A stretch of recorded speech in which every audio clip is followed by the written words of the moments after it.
So in this video, I'm actually going to show you how you can actually fake the ADV 150 top speed. So yes, it's actually fake.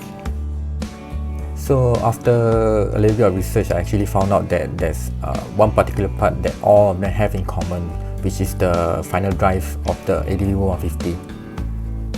So I've seen a lot of these shops trying to sell this gear ratio for the ADV 150, which is like a little bit weird to me lah.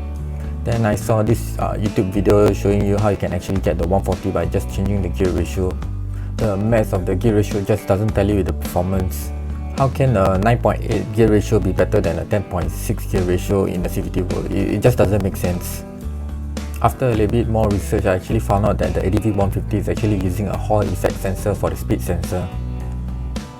So the Hall effect sensor actually counts the number of teeth on the gear, and then after that feed that reading to the ECU to give the speed. And this Hall sensor is actually mounted on the final drive, which counts the number of teeth. The number of teeth on the stock gear ratio is actually 43, while the final drive of the PCX is actually 47. So if you put them side by side and run them together, one wheel rotation of the stock will actually count 43 pulse, while the PCX one is actually 47 pulse.